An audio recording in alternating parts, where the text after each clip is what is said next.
مجاہرہ کیا ہے مجاہرہ؟ مجاہرہ اس شخص کی طرف اشارہ کرتا ہے جو کوئی گناہ کرے اور پھر دوسروں کو بتائے۔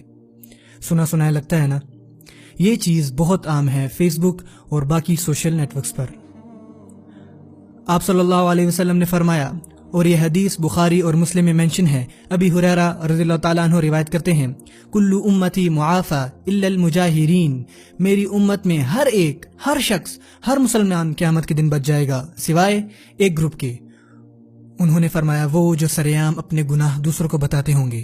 پھر انہوں نے آگے وضاحت کی، وَإِنَّ مِنَ الْمُجَاهَرَةِ أَن يَعْمَلَ الرَّجُلُ بِاللَّيْلِ عَمَلًا ثُمَّ يُصْبِحُ وَقَدْ سَتَرَهُ اللَّهُ فيقول يا فلان عملت البارحة كذا وكذا وقد بات يستره غبه ويصبح يكشف ستر الله عنه۔ انہوں نے فرمایا مجاہرہ کا مطلب یہ ہے، ایک شخص نے مثال کے طور پر وہ فرماتے ہیں اس نے رات کو کوئی گناہ کیا اور پھر اللہ عز و جل نے اپنی رحمت کے ذریعے اس کا گناہ چھپا دیا، اسے ذلت سے بچایا، لیکن اگلے دن وہ شخص خود لوگوں کو بتاتا ہے، سنو تم لوگوں کو پتا ہے کل رات میں نے یہ اور یہ کیا تھا، جبکہ اللہ عز و جل نے اس کا پردہ کیا، لیکن اگلے دن جا کر اس نے وہ پردہ اتار کر پھینک دیا۔ یہ ہے مجاہرہ۔ گانا سننا ایک گناہ ہے، لیکن پھر لوگوں کو بتانا فیس بک پر کہ میں فلاں اور فلاں گانا سن رہا ہوں جو کہ آپ کرتے ہیں، یہ مجاہرہ ہے، اور یہ گناہ کو اگلے درجے پر لے جاتا ہے اللہ کی نظر میں۔ کلب میں جانا یہ اپنے آپ میں ہی ایک گناہ ہے، پر لوگوں کو فیس بک پر بتانا اور اپنی تصویریں پوسٹ کرنا بوتلوں کے ساتھ، لڑکیوں کے ساتھ، روشنیوں میں، یہ چیز گناہ کو اگلے درجے پر لے جاتی ہے اللہ کی نظر میں، کیونکہ یہ مجاہرہ ہے۔ سسٹر، آپ اپنے حجاب کے لیے اسٹرگل کر رہی ہوں گی، یا پھر خود کو پرفیوم یا میک اپ سے آراستہ نہ کر کے گھر سے نکلنے پر جدوجہد کر رہی ہوں گی۔ اللہ سے توبہ کریں اور اپنی حفاظت کریں، بجائے اس کے کہ اپنی تصویریں پوسٹ کریں۔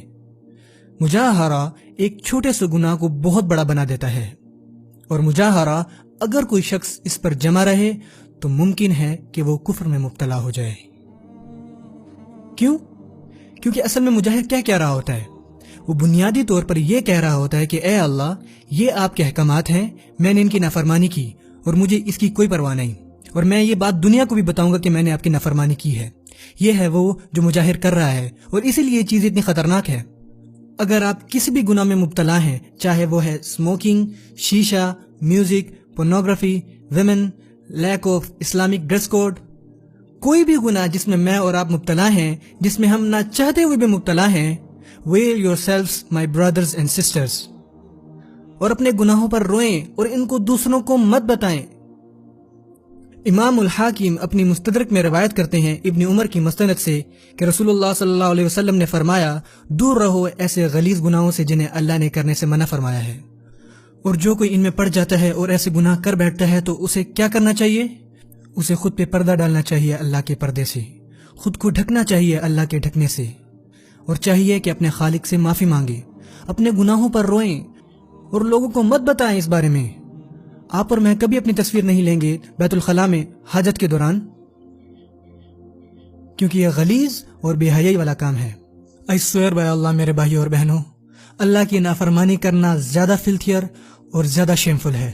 پھر کیوں آپ ویسی تصویریں پوسٹ کرتے ہیں یا پھر ویسے اسٹیٹس اپڈیٹ کرتے ہیں؟